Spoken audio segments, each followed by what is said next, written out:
Hello everyone, I am Dr. Sujita, Senior Homeopathy Consultant in Medinine Hospitals.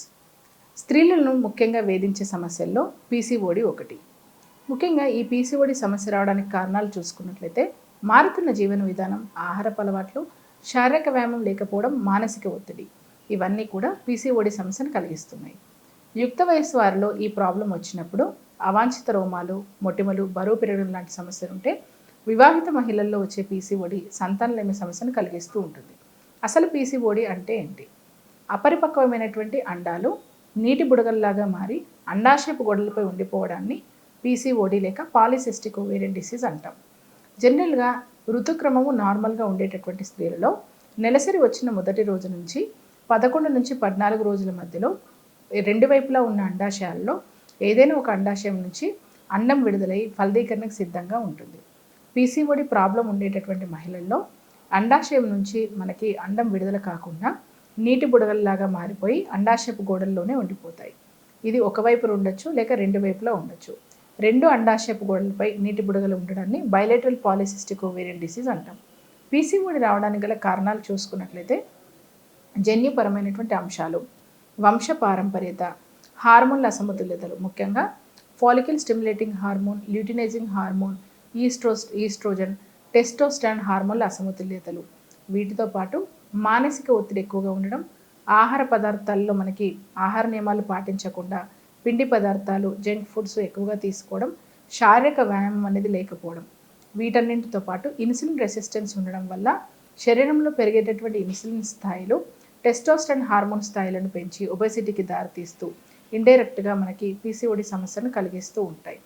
Family history ఉండడం కూడా ఒక రీజనే. ఇలాంటి కారణాల వల్ల పీసీఓడి వస్తుంది. పీసీఓడి వచ్చినప్పుడు ఏం జరుగుతుంది? పీరియడ్స్ అనేవి రెగ్యులర్గా రావు, నెలసరి సక్రమంగా రాదు, నెలసరిలో మనకి రక్తస్రావం అనేది ఎక్కువగా ఉండడం లేక తక్కువగా ఉండడం అనేది ఉంటుంది, లేక 4 నుంచి 5 రోజులకు మించి కొనసాగుతూ ఉంటుంది, లేకపోతే 2 నెలసర్ల మధ్యలో రక్తస్రావం అవుతూ ఉంటుంది. వీటితో పాటు బరువు పెరిగిపోతూ ఉంటారు. కొంతమంది బరువు తగ్గిపోవడం, కొంతమందిలో బరువు సాధారణంగా ఉండడం కూడా ఉంటుంది. ముఖం పైన, వీపు పైన మొటిమలు రావడము, ముఖం పైన, ఛాతి పైన వెంట్రుకలు రావడము, అంటే అవాంఛిత రోమాలు అనేవి డెవలప్ అయిపోతూ ఉండడము, తలనొప్పి, దాంతోపాటు తల వెంట్రుకలు రాలిపోతూ ఉండడము, మూడ్ స్వింగ్స్ ఎక్కువగా ఉండడము, ఇలాంటి సమస్యలన్నీ పీసీఓడి సమస్య ఉండేటటువంటి వారిలో ఉంటాయి. పీసీఓడి ప్రాబ్లమ్ని జనరల్గా ఎలా నిర్ధారించుకోవచ్చు? ఇప్పుడు మనం చెప్పుకున్నటువంటి లక్షణాల్లో ఏవైనా 3కు మించి లక్షణాలు ఉండడంతో పాటు స్కానింగ్ రిపోర్ట్లో అండాశయాల పైన నీటి బుడగలు ఉన్నప్పుడు మనం పాలిసిస్టిక్ ఓవేరియన్ డిసీజ్ సమస్య నిర్ధారించుకోవచ్చు. ఒకవేళ పీసీఓడి సమస్యను ట్రీట్మెంట్ తీసుకోలేకపోయినట్లయితే ఈ ప్రాబ్లం అలాగే ఉండిపోవడం వల్ల రక్తపోటు, డయాబెటీస్, గుండె సంబంధిత సమస్యలు, కొలెస్ట్రాల్ సమస్యలకు కూడా దారితీస్తూ ఉంటుంది. ఎలా మనము దీన్ని తగ్గించుకోవాలి?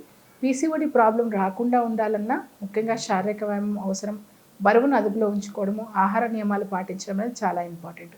మానసిక ఒత్తిడిని తగ్గించుకోవాలి. పీసీఓడి సమస్య ఆల్రెడీ ఉన్నటువంటి వారిలో బరువు ఎక్కువగా ఉన్నటువంటి వారు బరువు తగ్గేటటువంటి విధంగా వారి ఆహార నియమాలను చేంజ్ చేసుకోవడము, దాంతోపాటుగా ఫిజికల్గా మనకి శారీరక వ్యాయామం కొంతైనా ఉండే విధంగా చూసుకోవడం ఇంపార్టెంట్. స్లీప్ ప్రాపర్గా ఉండే విధంగా చూసుకుంటూ స్ట్రెస్ లెవెల్స్ని మ్యాక్సిమం తగ్గించుకోవాలి. దీనివల్ల వీరు డయాబెటీస్ బారిన పడకుండా, కొలెస్ట్రాల్, రక్తపోటు బారిన పడకుండా మనం కాపాడుకోవచ్చు. అండ్ ఎక్కువగా పిండి పదార్థాలను కానీ జంక్ ఫుడ్స్ అనేటటువంటి మానేయడం అనేది కూడా చాలా ఇంపార్టెంట్. అయితే హోమియోపతి పీసీఓడి సమస్యల్లో ఏ విధంగా హెల్ప్ చేస్తుంది? పాలిసిస్టిక్ ఓవేరియన్ డిసీజ్ సమస్య ఉండేటటువంటి వారిలో ముఖ్యంగా హోమియో చికిత్సా విధానంలో జెనెటిక్ కాన్స్టిట్యూషనల్ ట్రీట్మెంట్ అనేది అందుబాటులో ఉంటుంది.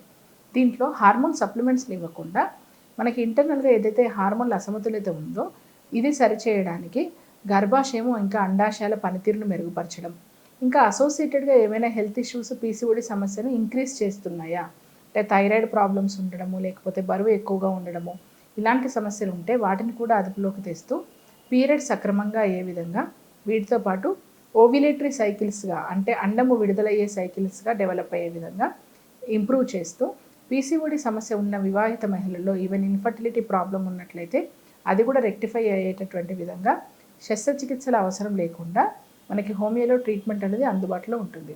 పీసీఓడితో బాధపడుతున్న వాళ్ళు ఎవరైనా కూడా ఒకసారి మనకి హోమియో ట్రీట్మెంట్ ఆప్షన్ పరంగా సలహా తీసుకోవచ్చు. Thank you for watching.